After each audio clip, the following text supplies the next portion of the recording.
Good morning, and welcome to another edition of Delaware Valley Outdoors. Today we're really lucky. We're on a lake right off the Delaware River, and it's called one of the lakes in the Penn Warner complex down here. It's Penn Warner Club, and they've been nice enough to invite us down to do a little fishing. I'm going to be fishing today with my good friend Randy Spagnoli, who happens to know a little bit about the lake. We're going to be fishing for largemouth bass. We're going to start out with some topwater. We're going to go to some spinnerbaits, do a little worming, and I hope we catch some fish. So we'll see you in a little bit.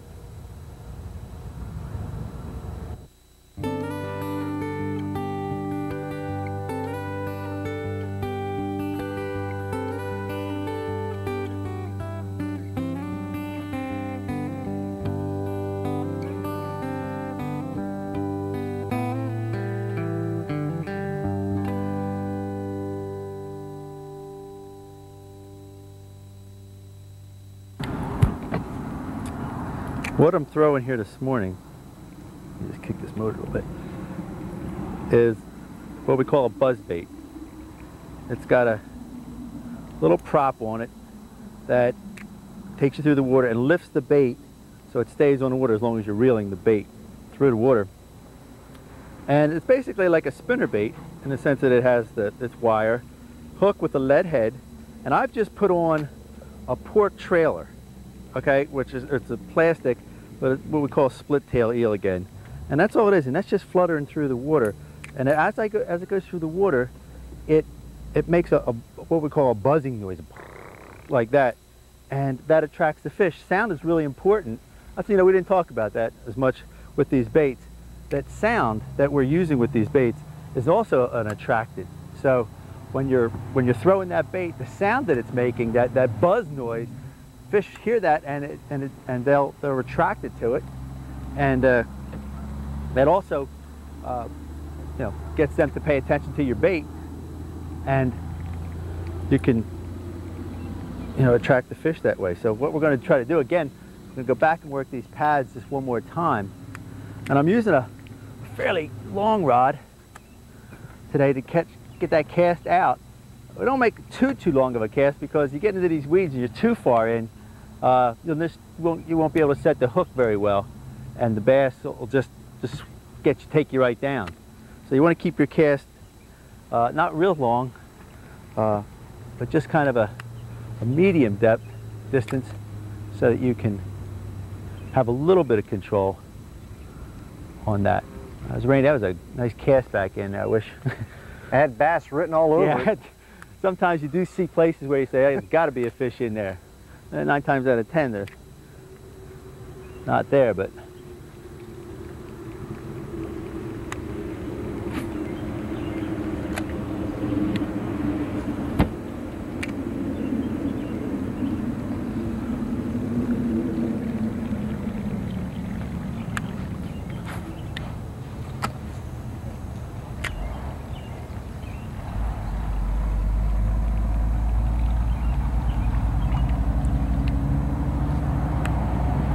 now the structure that we have right here, this blowdown, will attract bait fish, which in turn will attract larger fish, bass, and you have a perfect piece of structure to go on to. Don't be afraid to throw it up in there. Now we're gonna come back. I'm gonna have to throw a worm in there, Rand. I just have to. Come back to that in a bit. Oh.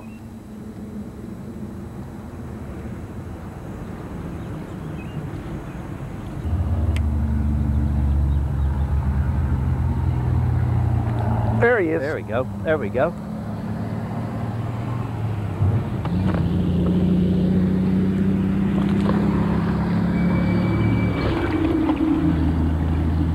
I think that's where you were talking about, Bob? That's exactly what I was talking about. I said you had a blow up back there. Now that fish was still in there. It happens a lot of times. You let them calm down and come back, and they're home the second time. There we go.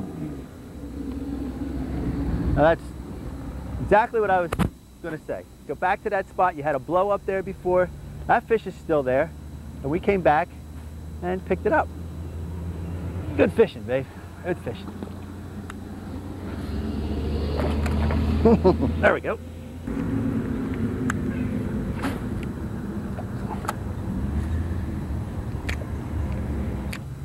I've switched over. Randy's still using the Topwater bait. We're on a set of docks filled with pads. I mean, if you ask for something prettier, I don't think you could ask for better structure. But I've switched over to a chartreuse spinnerbait. Randy's still using a chartreuse buzzbait, and we caught fish on the buzzbaits earlier. I'm just going to go to a little heavier. It's like 3/8 ounce, and I'm going to pitch it up into those docks and stuff like that, while Randy is still using that Topwater, and see if we can come up with a combination. A lot of times, especially if you're fishing with a partner or your buddy, it's always good to be fishing almost the same type of lure. You know what I mean, Rand? Because if Randy was pitching a worm and I'm moving a spinnerbait, I'm going too fast for him, and so it's a good idea for both guys to sort of use the same type of lure. Now Randy's just moving that buzzbait, and I'm using this spinnerbait, and I'm just moving that spinnerbait slow. It's weedless, and we'll see if we can do it. A lot of times I like to do that. Somebody use a Topwater lure and a guy go down a little bit, all of a sudden you've just increased your ability to find out what the fish are doing. One way of finding them. Yeah, and if all of a sudden I'm start picking up strikes on this spinnerbait, well then we'll move to a spinnerbait. And again, if Randy starts picking some fish up on that buzzbait, well, I'll tell you what, if he starts skunking me with that spinnerbait, it won't take me too long to tie one on. Right.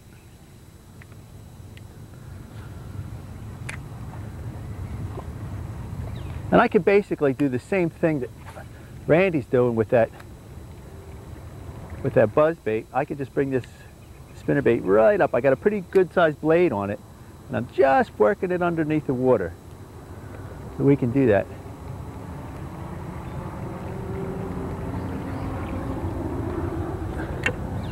I'll stop along here. Now we have a combination here right now, which is excellent. We have a wood dock plus the pads. We have just structure that is just perfect for holding fish.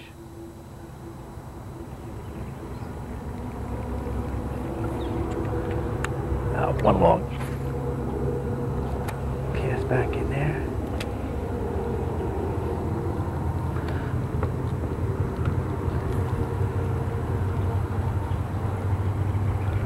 And I'm going to get us a little closer, see if you can put that buzzbait back in there. Beautiful. One thing too about these dock owners here, they're all into fishing, and a lot of them will put their own structure out. So there's actually some structure out here, some trees, or we got Christmas trees in here. We got, you name it.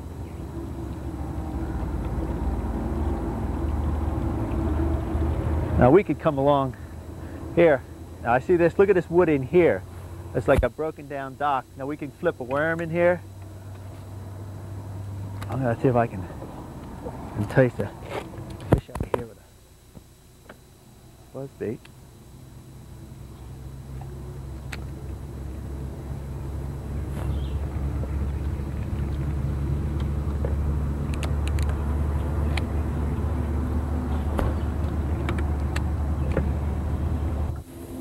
You know, Rand, I'm going to throw in a spinnerbait here. Well, with this wood, you could flip a jig and pig in here. This is a good... Each one of those little spots, I'm sure it's a good idea that we could. This is an excellent jig and pig shoreline earlier in the year before all this weed comes in here. Because there's a lot of gravel up in here. Gravel. Oh, that's there you go. That's what the right fish... up to the shoreline. And flipping that jig and pig up underneath these trees and hitting the obvious structures. It's a good bet. I could see that could be a real possibility here.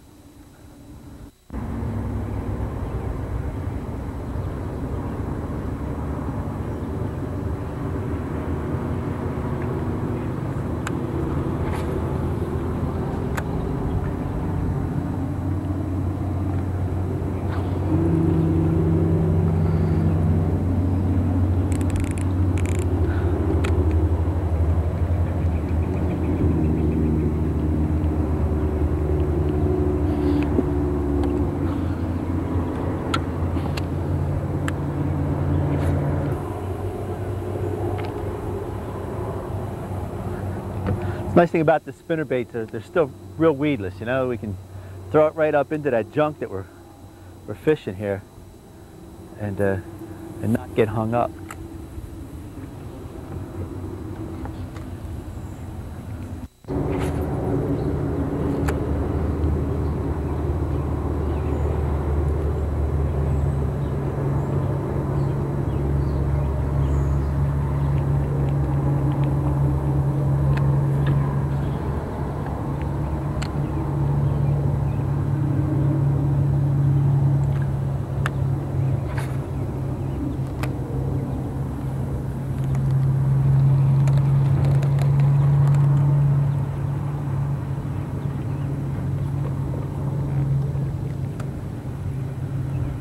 A little bump in there.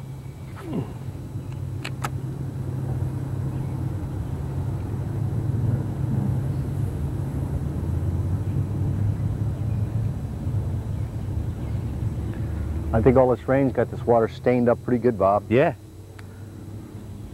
Well, now I like now this water here. There we go, right under that tree on a spinnerbait.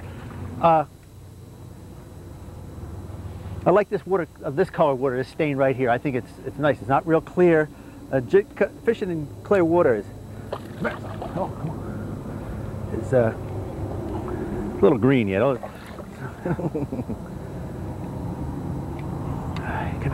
Come here. There we go. A nice healthy fish here.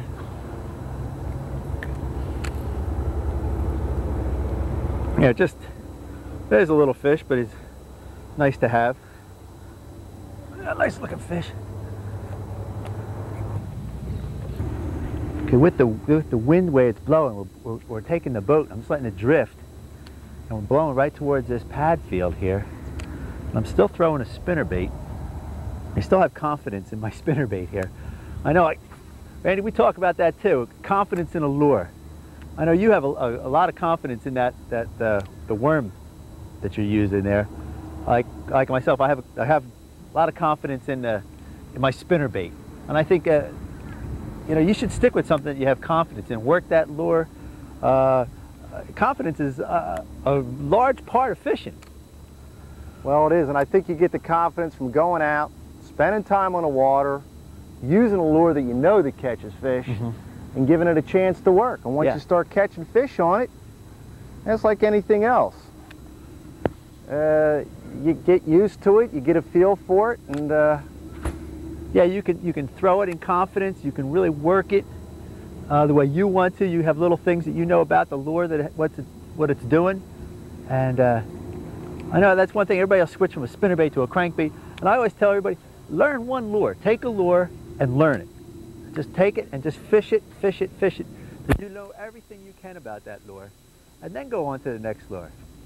I think we're sold so many things nowadays that most guys don't take enough time to really learn how to use a spinnerbait to slow roll it. There we go. There's a fish on. There's a better fish here. There we go. That's a good fish. And that's on a 4-inch worm. Okay. He's going to come up. And that's working that little slider right off of that. There we go. Pad edge. Now I threw my spinnerbait right into that spot. And you're talking about versatility. If you need any help there, pal, just let me know. He don't want to see the daylight too much, does he? No, he's a green fish. See if we can bring him over here. I'll lift him for you. If he's still going, let him give him his room. Give him his room. Oh yeah. He's got some spunk left in him. There he is. It's a good fish, Bobby. Okay. See if you can slide him over here. Oh yeah. Oh yeah. Okay. That's what we're out here for today, folks. There we are. There's a nice fish. I'm holding up Randy's fish, but look at the color on that fish. Isn't that something? Dear Lord. That's a nice fish, Rand. Here, I'll let you do the honors with the fish. Thank you, Robert. There you go, buddy. No problem. This is one thing for people who don't believe small worms catch nice fish. I guess we got one here, about four-pound fish. Yeah, it's a nice Let fish. him go back and get big, huh? Yeah. All right. Let's see where his buddy is. Now, Randy, let's just kind of go over what were you doing? Because I think, you know, we're so natural about what we do that we have a tendency to assume that other people know, you know, what we're doing. And I think the average guy really doesn't know that a lot of that time. So we want to talk about that. What were you doing there? Well, I'm searching for fish using this slider rig, and basically what a slider imitates is a bait fish in motion. I keep the bait moving. It's got the flash from the glitter of a bait fish. So you're not fishing it like a plastic worm? Absolutely. I'm just swimming it, and every now and then I'll just stop it and give it a little up and down motion, and I'm pitching it at the pockets and right off of the ambush points of these lily pads. And you all right there, Bob? Yeah, I'm okay. He just sucked that up. So big. Oh, we got a real good fish here.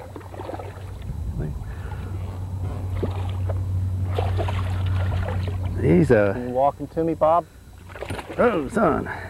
Oh my goodness, Bobby. Attaboy. That's it, pal. Look at this. That's what we're looking for. There we go. There's a nice sized fish for you.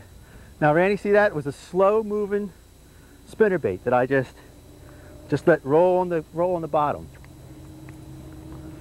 Using a spinnerbait like that. There's a nice sized fish. Now look, Mike, can you get a, let me just turn this off a second. Can you get a shot of his mouth close up? I want to see the cartilage in here. You really have to set the hook. You really have to put that hook in that fish's mouth. Look at that, that's a nice sized fish there. That'll go 3-4 pounds, don't you think? Well, it'd be better than that. Nice sized fish. Yes, Beauty. sir. Beauty. Go back.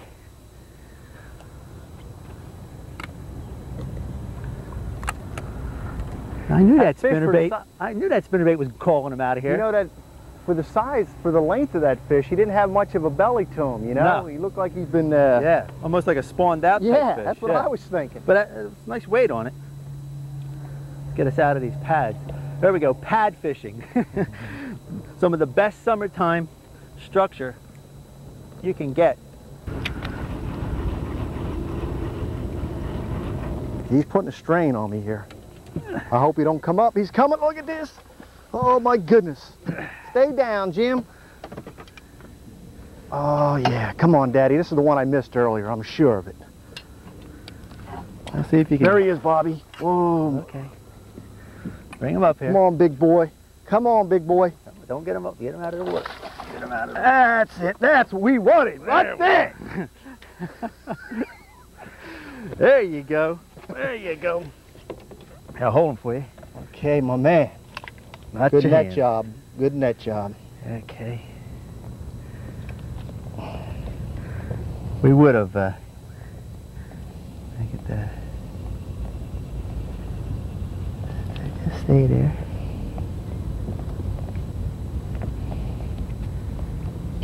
Bobby, you think you can get that? Yeah. That crankbait there. Let me just put my foot up here. Get that's getting your arm heavy. Nah, this pain you like. Okay. Now, let me see. I'll get your pair of pliers. Can you I get 'em? got him off. All right. Let's see. What do we got there? There's Daddy. There's a nice fish there. Hold him up there. Get him sideways there a little bit, pal. Yes, That's sir. a nice fish. He's got the Crankbait. old marble eyes, huh? Crankbait. Drop off. Okay. Put him back to the depths again, huh? Yeah, put him back. Boy, these big fish are really turned on good today. Aren't they today? That's something. Sir. We're catching some nice quality fish today. Yeah, he's got a little belly to him. Yeah. Randy, I bet you that is that one you missed before. It might be. It's about Because the we're same back area. in the same spot. Bye-bye. All right, we're here back at the clubhouse at the Penn Club. We just got back from fishing, and Randy, I think we caught some nice fish today, don't you? We had an excellent day. We got them big, we got them small. We did. We caught some very nice fish. I want to go over some of the baits, because a lot of times the people who talk to us and see the show and stuff like that, we use a jargon here about spinnerbaits, buzzbaits, crankbaits, and all this stuff. And I wanted to talk to people and show them what we use today, because we used a variety of things. And we caught fish on a variety of lures, but one lure just wasn't the lure to catch anything. Okay, this morning we started out with a buzzbait. Now I'm going to show you my buzzbait here. I used this buzzbait this morning. It's an 1/8 ounce little buzzbait. Okay, it's got the prop here, and I put on what we call a split tail eel. And all it is a piece of plastic, and that's what I use. And it's a terrible looking color if you really know, but there's a little chartreuse in it, a little bit of brown in it. I like to let my tails sometimes bleed, and it just gave a nice profile, and we caught some nice fish on that. Now you used this is an Uncle Buck's buzzer. Okay, now that's an inline buzzbait versus the one that looks like mine, looks like a spinnerbait type thing. Right. The reason why I like fishing this particular buzzbait in the pads is because of the piano wire weed guards, as opposed to maybe a triple wing buzzbait, which I like to use in an open water, and this really has a built-in trailer to it. The chartreuse color seems to work well in the stained water, and you caught some nice fish on that this morning, and we're going through some. You can see behind us, we've gone through some pretty heavy pads there this morning, and that we hardly got hung up at all with the buzzbaits. That's right. Buzzbaits. All right, then we moved down along the bank there, and the wind picked up a little bit, and we started talking about maybe throwing some plastic worms. And you went to a plastic worm, and I just brought one up from the boat, and you used about a 4-inch plastic worm with a lead head on it, and it's a Mr. Keeper. A slider head, really. That's right. And this is not the one that you were using, but it's similar to it. It's about a 4-inch worm, and we both were talking about the size worms. We dropped down to a smaller worm today. We really did. Now, we had talked about it before, but try to explain a little bit how you don't actually worm fish this worm, you actually swim it, right? Right. Try to stimulate an actual bait fish when I slider fish, and the worm that I used today was a motor oil firetail as opposed to a brown, which you were using, and the glitter in that worm probably makes it resemble a little shine or something, give it a little flash or something like that. Yeah, absolutely. And as opposed to a conventional Texas rig worm, this is a worm that we keep in perpetual motion. So you're just swimming it. It's not bouncing like we usually Absolutely. would It never really about. touches the bottom, and we want to try and stimulate the bait fish, basically. Okay, and we caught a number of fish today. You caught two real nice fish. Yep. Again, we were fishing off some pads this morning, and we caught some nice fish with that. While we were fishing, Randy was fishing the worm, I went to a spinnerbait, and again I picked chartreuse because of the stain in the water. We have a stain out here today, I think from the rain, and we even talked about almost like a turnover with the weather situation. And I used a 3/8 ounce spinnerbait with a copper blade, a copper hammer blade. I kind of sort of like, even in trout fishing, matched the hatch. In a sense, I wanted that stained water gave me I wanted to put that copper in there. It seemed to work out. Picked up a number of fish, some nice fish, one real nice fish on this bait. Then we were on a deep weed line, and we went to this lure here. Randy recommended it, and it's tell us about it, Randy. Well, this is actually a little bit smaller version of the one I used, but the one that I used was the Bomber Model 7A. It's a medium running bait. And that ran about 8 to 10 feet because we were picking up that grass in that. Yeah, and basically pitched this up onto the top of a drop-off that went from approximately 4 foot of water down into 8 to 12, 15 foot of water, and we seem to have located the fish in that medium depth there off of some rocky bottom, and we found a good concentration, picked up a couple of nice fish, but again with the stained water, this chartreuse pattern seemed to be the ticket today. In stained water, the chartreuse really does seem to be the ticket. Yeah, you used a little bit larger size than this one, but again, I don't know if you can hear it, it's got a rattle to it, and excellent bait. We should have brought the one that you had up because you had got, you'll see a big fish. We caught it was all tore up. Okay, well that's just some of the stuff that we did today. I hope you enjoyed it, and Randy, thanks a lot. Let's do some more fishing. Bob, anytime. Well, I'm here with Bill Edwards, the assistant manager at Penn Water Club. Bill, I want to thank you very much for allowing us on your lake today. We had a fantastic day of fishing. I know we just chatted a little bit. Quickly, tell me something about the lakes. How much lake area do we have here at the club? We have approximately, between both lakes, about 3,500 acres of water. About 3,500 acres of water. Well, it's beautiful water, absolutely gorgeous. If you asked for a better cover, you couldn't ask for it. Now, you can lease lots here, or what's the situation? How do you get a place down on the lakes? Yeah, we've been in existence since about 1930, and we have a number of private lots that people lease for the entire year, or season, I should say, from 1st of March through the 1st of April. I'm sorry, 1st of April through December, October 31st. October? Right.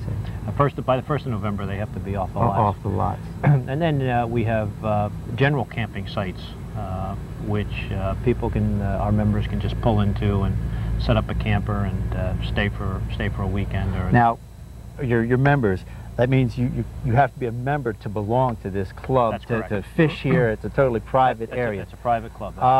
For a general membership, what's the price for per year for a family or whatever? For a family membership, the fee is $340 a year, and the membership runs from April 1st to March 31st. So for $350, you have access to all this? You have access to the lake. If you do have a boat, there is a fee to register your boat, an annual fee for the boat and the motor. Bill, thank you very much. I appreciate it. It was a great day. We had a wonderful time. Always nice to have you here. And sometime maybe you and I can go out fishing here. After seeing your results, I'm looking forward to it. Okay, thank you very much. And we'll see you next week on Delaware Valley Outdoors.